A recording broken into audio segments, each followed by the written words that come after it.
تسلیم اور تفویض کو بتا دیں کہ اس کا کیا مطلب ہے؟ تسلیم اور تفویض ہے، یہ لفظ استعمال ہوتے ہیں اور اس کا ترجمہ جو ہے وہ عام طور پہ لوگوں کو نہیں پتہ ہوتا. تو دیکھیں، تسلیم کا مطلب ہے سپرد کر دینا، ٹھیک ہے، اپنے آپ کو سپرد کر دینا، اپنا معاملہ سپرد کر دینا.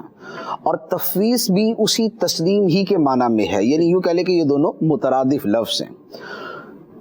قرآن پاک کے اندر آیت مبارکہ ہے، ارشاد فرمایا وَأُفَوِّضُ أَمْرِي إِلَى اللَّهِ. ایک بندہ مومن کے الفاظ ہیں جو قرآن پاک میں بیان کیے گئے.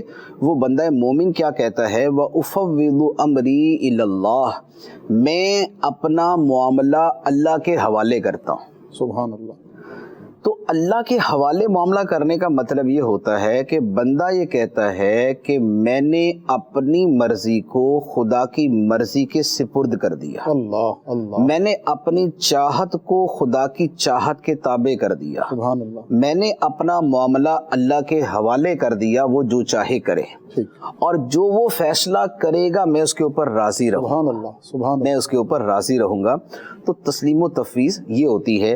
اس کے لیے ایک دوسرا لفظ بھی جو ہے وہ استعمال ہوتا ہے، رضا بالقضاء، ٹھیک، جی اللہ کے فیصلے پہ راضی رہنا، جی، کہ خدا نے جو میرے بارے میں فیصلہ کر دیا کہ اگر مجھے بیمار کیا، اگر مجھے مال سے محروم کیا، اگر مجھے پریشانیوں میں مبتلا کیا، اگر میرے ساتھ کوئی تنگی اور سختی کا معاملہ کیا ہے، تو میرے رب کا میرے بارے میں جو فیصلہ ہے میں اس پہ راضی. سبحان اللہ، سبحان اللہ. تو یہ رضا بالقضاء بھی کہلاتی ہے، یہ تسلیم و تفویض بھی کہلاتی ہے.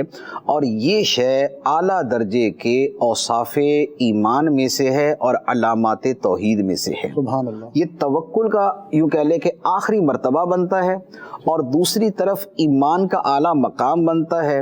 اور مقام توحید جو ہے یہ اس کی علامات میں سے ہوتا ہے کہ بندہ اس مقام پہ فائز ہے کہ جہاں پر اس کی غیر کی طرف نگاہ نہیں ہے بلکہ خدا کی طرف اس کی اللہ نگاہ ہے. اللہ.